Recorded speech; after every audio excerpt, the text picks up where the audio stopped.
Bonjour. Bonjour. Comment vas-tu? Bah écoute, je suis à Tunis, tout va très bien, il fait beau, il fait bon. C'est pas comme les températures en France, je vais très très bien. Tu es en France depuis quand? Depuis que j'ai 5 ans. Donc ça fait des années, je vais pas dire mon âge, hein, mais ça fait des années, des années. Pourquoi? Pourquoi? Bon, j'ai 46 ans. 46 ans? Oui. Tu es jeune? Oui. Tu es l'apparence d'une jeune. Hein. Bon voilà, c'est ça, c'est pour ça. C'est pour ça. D'accord. Tu es mariée ou célibataire ou quoi? Non, j'ai quelqu'un, j'ai un fiancé, mais je suis pas mariée.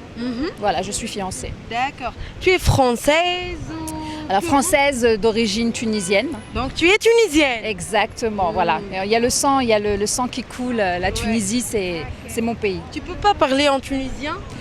J'ai oublié tout. Tes parents vont... J'ai oublié. Quand je suis arrivée en France, j'avais 5 ans, je parlais que l'arabe, que le tunisien. Et j'ai été à l'école française, j'ai été élevée par un papa français. Donc on ne parlait pas l'arabe à la maison. Alors j'ai tout oublié malheureusement. T'as pas aucun mot? Aucun? Si, des mots importants, Bslema, Aïchik, avec mon accent. Avec l'accent français. اللي تحسهم ما عادي سي بون تونسية. C'est ça. On dit عسلامة شحوالك. Shahoué. Non, c'est pas عسلامة شحوالك. Bah, tu vois. C'est français comme ça. Bah tu vois. Ouais. Mais c'est comme vous, quand vous parlez français, vous avez un accent. Ouais. Moi, quand je parle arabe, j'ai un accent. D'accord, je vois. Donc, tu es venue ici, pourquoi?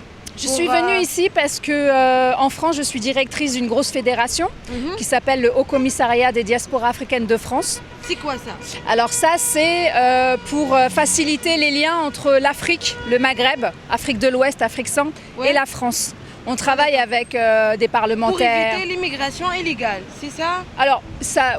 Après, nous, on n'est pas vraiment dans la politique même. Nous, c'est vraiment faciliter aussi le partenariat et en même temps, tu sais, il y a beaucoup de jeunes en France, les investissements, l'accompagnement, le vivre ensemble et contre les extrêmes, les radicaux. C'est surtout ça, le vivre ensemble. C'est important. D'accord. Et donc, comment tu as contribué de ça? Alors, là, ce matin, j'ai fait une interview sur RTCI, sur Business News tout à l'heure. Ouais. Et comment je contribue, c'est à venir aussi. Moi, je suis venue à Tunis pour impliquer mon pays, parce qu'il y a des besoins en Tunisie pour l'évolution, pour le partage, pour l'économie surtout. Et surtout, les Tunisiens vivant en France, ils ont besoin d'investir et de faire des propositions de formation en Tunisie. Et nous, on va servir à ça. On va travailler avec ça. Qu'est-ce que tu dis concernant l'immigration illégale, spécialement les Tunisiens? Quand tu vois des Tunisiens comme des immigrants illégaux. Je vois ce que tu veux dire. Le souci, c'est que en France, ils pensent qu'on vit bien. Ouais. Ils pensent que ça y est, on est riche, que la vie c'est la vie, mais pas du tout. Pas du tout. Ici, en Tunisie, il y a beaucoup de développement à faire. Économiquement, parallèlement, il y a beaucoup d'économies à faire. Il y a un savoir-faire ici qu'il faut apporter. C'est-à-dire les jeunes peuvent apporter. Il y a le décrochage scolaire aussi qui est un grand problème. Et je sais que le président tunisien veut faire quelque chose sur le décrochage scolaire. Mais il faut qu'ils arrêtent aussi de croire que nous, on vit très très bien en France. C'est difficile. Et en plus, il fait froid. D'accord. Voilà. L'ambiance et le météo tunisien. Ici, tu vois, tu as la qualité de vie. Tu as le soleil. C'est important tout ça. Quand tu vieillis, c'est important tout ça. Mais les Tunisiens, on vous dit qu'on ne peut pas manger le soleil quand même. Oui, bien sûr, parce que quand tu vois que quand on a faim, on voit que sa situation. Mais pourquoi aller galérer là-bas et vivre parce que c'est pareil, quand tu vas travailler là-bas, tu as un salaire plus, c'est sûr. Ouais. Mais le loyer, il est égal au salaire. C'est pareil en fait, le niveau de vie, il est exactement pareil. Donc, mais la vie en France, elle est très très chère aussi. D'accord. Parlons concernant votre partenaire. Elle est tunisien ou français? Les partenaires. Ouais. Quel partenaire? Le bien-aimant. Le bien-aimant? Ah, mon partenaire? Oui. Moi, il est français, ivoirien. Elle est français? Et ivoirien. Tu préfères un français? Non, j'ai pas de préférence. On dit le maktoub, voilà. Tu vois, c'est le maktoub. Voilà.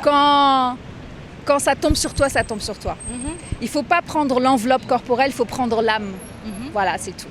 Mais nous, les Tunisiens, Spécialement les hommes, ils ont, comment dirais-je, une personnalité spéciale.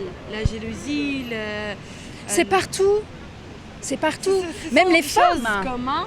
Oui, c'est partout. Il n'y a pas que les Tunisiens, les Marocains, les Algériens, beaucoup aussi. Hein. Voilà. Ils sont plus Parce que énervés. je suis en train de Les parler. Algériens, vous êtes énervés quand même. Hein. Donc les Algériens sont un peu énervés. Mais les Tunisiens, non, ils sont gentils, les Tunisiens. Ils sont vraiment gentils. Ils sont respectueux de la femme, moi je trouve. Ils sont très respectueux de la femme. Mais la jalousie, c'est partout, c'est dans toutes les communautés. Hein. D'accord. Merci et bienvenue. Merci à toi. Vous êtes vraiment très charmante. Oh, merci. Merci beaucoup. Merci à toi en tout cas. À bientôt la Tunisie. Merci.